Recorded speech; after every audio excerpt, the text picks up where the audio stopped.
तुम्ही या भ्रष्टाचारांना पुरावे देऊन सुद्धा केवळ समज देऊन सोडून देणार असाल तर मग आमच्या उपराष्ट्रपतींना तात्काळ राजीनामा घेऊन त्यांना वनवासात का पाठवलं? धनखड कुठे आहेत?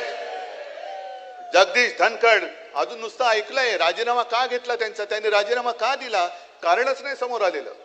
अगदी बरोबर बोलताना दिसत आहे आपले उद्धव ठाकरे साहेब. कारण की ज्या पद्धतीने या सरकारने जे लोक त्यांचं ऐकतात, जे लोक त्यांच्या संमतीने त्यांच्याप्रमाणे वागतात, त्यांनी सांगितलेल्या गोष्टी करतात, त्यांना हे सरकारमध्ये स्थान देतात. पण जे लोक त्यांचं ऐकत नाही, सरकारविरोधी कुरघोडी करतात, सरकारविरोधी काही बोलण्याचा प्रयत्न करतात किंवा खरं म्हणजे सत्य जे बोलण्याचा प्रयत्न करतात, त्या लोकांना हे सरकार ठेवत नाही असं इथे स्पष्ट दिसतंय.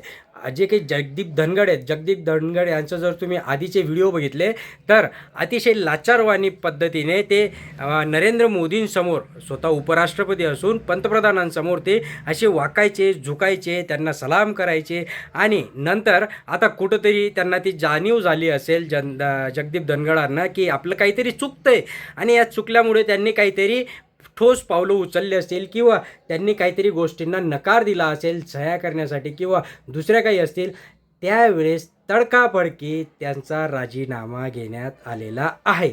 नरेंद्र मोदी यांना हेच सांगू इच्छितो की इथं कुणी अमर नाही, न मनुष्य अमर आहे, न सत्ता अमर आहे. सत्ता येते जाते, मनुष्य येतो जातो राहतं, ते फक्त नाव. ज्या पद्धतीने जुन्या लोकांचे चांगले नाव राहिले त्या पद्धतीने नरेंद्र मोदी यांचं चांगलं नाव निघायला पाहिजे. अशा पद्धतीने त्यांनी काम करणं गरजेचं आहे. तुम्हाला काय वाटतं खाली कमेंट बॉक्समध्ये कळवा. चॅनलला सबस्क्राईब करा, लाईक करा. धन्यवाद.